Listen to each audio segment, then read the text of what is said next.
आदाब नाजरीन, मैं त्रिदीप रमण आपकी खिदमत में एक बार फिर से हाजिर हूँ आपका पसंदीदा टीवी शो हिंदुस्तान हमारा लेकर। हिंदुस्तान हमारा यानी मुल्क के मुसलमानों की अपनी बुलंद आवाज़। आदाब नाजरीन, मैं साइमा खान आपका इस्तकबाल करती हूँ आपके अपने चहेते टीवी शो हिंदुस्तान हमारा में।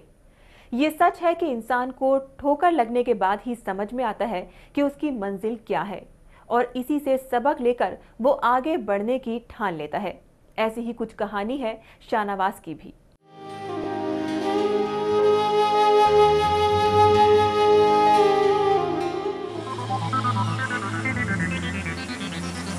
हिम्मते मर्दां मददे खुदा, इस कहावत को हकीकत में बदला है बिहार के कटिहार शहर के रहने वाले शहनवाज ने। शहनवाज बहुत ही बेहतर शेफ हैं। दूर दूर तक उनकी पहचान उनके लजीज पकवानों और जायकेदार खानों से होती है। उनके मन में बचपन से ही कुछ ऐसा करने की चाहत थी जिससे उनका आने वाला कल बेहतर हो सके, लेकिन घर की माली हालत ऐसी नहीं थी कि घर वाले उनका साथ दे सके। धुन के पक्के शहनवाज ने अपनी मेहनत से खुद को साबित किया और अपने लिए एक नया रास्ता बनाया। यूं तो शुरुआत में उनकी चाहत शेफ बनने की नहीं बल्कि पढ़ लिखकर एक अच्छी नौकरी हासिल करने की थी, लेकिन मुल्क में दिनों दिन नौकरी के लिए बढ़ती मारामारी से उन्होंने अपना फैसला बदला और उन्हें लगा कि एक बेहतर शेफ के लिए भी एक खुला आकाश है अपनी तमन्नाओं को पंख देने के लिए। अपने ख्वाबों को पूरा करने के वास्ते उन्होंने सबसे पहले होटल मैनेजमेंट का कोर्स किया और दिल्ली के एक 5 सितारा होटल में बतौर शेफ नौकरी शुरू की। मुझे एक बहुत अच्छा शेफ़ बनना था। मैं ली meridian new Delhi 5 star hotel में 7 इयर्स काम किया। एक वक्त ऐसा भी आया जब उनके हाथों के जादू के सब कायल हो गए। जिसने भी उनके हाथ का बना खाना खाया वो उनका दीवाना हो गया। पर 26/11 के हमलों ने शहनवाज की जिंदगी और सोच बदल कर रख दी। होटल में काम करने वाले उनके ही कुछ लोग उनकी शिनाख्त की मांग करने लगे। बावजूद इसके उन्होंने हौसला नहीं छोड़ा। उन्होंने फैसला कर लिया कि अब वो अपना काम करेंगे। अपने फैसले को हौसले का पड़ लगाकर उन्होंने एक नया रेस्टोरेंट खोला। मुझे काफ़ी डर था कि यहाँ पे ऑलरेडी लोग जो है खाना खा रहे हैं, रेस्टोरेंट वगैरह हैं। मैंने काफ़ी मेहनत की और मेहनत से कभी घबराया नहीं और मैं खुद कुकिंग करना जानता हूँ और मैंने कुकिंग किया मेहनत से और मैंने अपना रेस्टोरेंट खोला। आज शहनवाज के करिश्माई हाथों ने उसे एक एक्सपर्ट शेफ बना दिया है। ये उनके हाथों का जादू है कि जो भी उनके रेस्टोरेंट में आता है यहाँ का मुस्तकिल कस्टमर बनकर रह जाता है।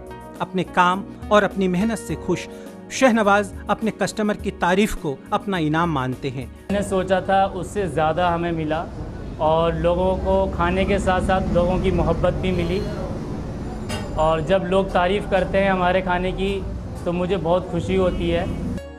उन्होंने जो ख्वाब देखे थे वो आज भी अधूरे हैं। उनकी चाहत एक बड़ा रेस्टोरेंट खोलने की है जिसमें कि अलग अलग किस्म की हर मशहूर डिश मिले।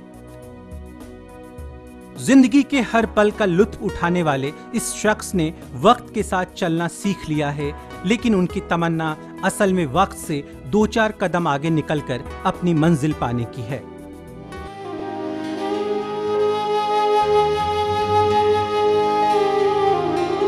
रेत भरी इन आंखों में आंसू से धो लेना, कोई सूखा पेड़ मिले तो उससे लिपट के रो लेना, इसके बाद बहुत तन्हा हो जैसे जंगल का रास्ता, जो भी तुमसे प्यार से बोले उसी के साथ हो लेना। अवाम में शहनवाज की दास्तां बयानी के बाद अब वक्त है हमारी बात पेश करने का। हमारी बात यानी मुस्लिम कौम की बात, उनके एहसास, उनके मसाइल को कहने सुनने की एक छोटी सी कोशिश।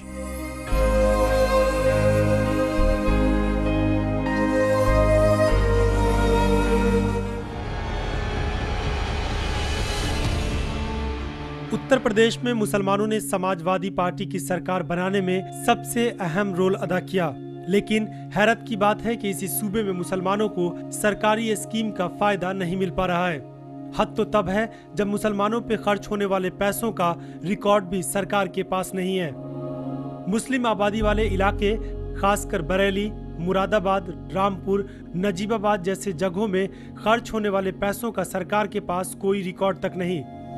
मुसलमानों को बेहतर सहूलत देने का वादा तमाम सरकारें करती हैं, लेकिन उन वादों पर अमल ना के बराबर ही होता है। इसलिए मुस्लिम समाज को इन स्कीमों के शुरू होते ही उनके अंजाम का पता पहले से ही चल जाता है, क्योंकि सरकार हमेशा ही वादे बहुत करती है, लेकिन उन वादों को पूरा करने की उन्हें फुर्सत नहीं होती। हिंदुस्तानी मुसलमानों के लिए सबसे बड़ा मसला है खुद उनके लीडर और रहनुमा अक़लियत के मसलों को लेकर संजीदा नहीं हुए। अब उत्तर प्रदेश में आरटीआई के जरिए हासिल हुई एक रिपोर्ट से चौंकाने वाला मामला सामने आया है। मुसलमानों के लिए चलाई जाने वाली फलाही स्कीमों के खर्च का डाटा सेंट्रल और स्टेट सरकारों के पास भी नहीं है। मुसलमानों की तरक्की के लिए मरकजी हुकूमत ने 11वें 5th ईयर प्लान के तहत उत्तर प्रदेश के 21 जिलों को 3780 करोड़ का बजट दिया था। इस बजट का मकसद इन इलाकों में मुसलमानों की हालत को बेहतर बनाना था, लेकिन हैरत की बात है बजट में मिले 3780 करोड़ में से सिर्फ 166.35 करोड़ रुपए ही खर्च हुए। बाकी रकम का इनको कोई फायदा नहीं मिल सका। उत्तर प्रदेश की माया हुकूमत और अब समाजवादी पार्टी की सरकार भी उसी रास्ते पर है। एक एनजीओ के जरिए से मांगी गई आरटीआई से मिली जानकारी के बाद ये तमाम मामला सामने आया है। गैर सरकारी तंजीम के सरबराह का कहना है मुसलमानों के नाम पर भी बहुत सारी स्कीमें चलाई जाती हैं, लेकिन मुसलमानों की तरक्की के लिए चलाई जाने वाली स्कीमों का आधा फायदा भी इनको नहीं मिल पाता। ऐसी हालत में यही समझा जाएगा कि मुसलमानों के लिए वादे ज्यादा हो रहे हैं और अमल कम।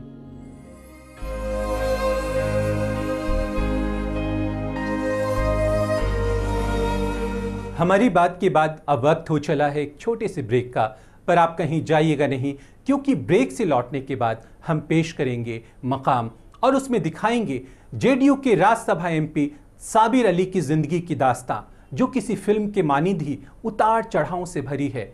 आप कहीं जाइएगा नहीं, वक्त की धड़कनों को यूं ही संभाल कर रखिएगा। हम लौट कर आते हैं पल दो पल में। ये तसव्वुर है मुल्क और कौम की खिदमत का, ख्वाब है एक नए हिंदुस्तान का, और ये इंसान कोई और नहीं बल्कि इतनी कम उम्र में राज्यसभा की दहलीज पार करने वाले साबिर अली हैं।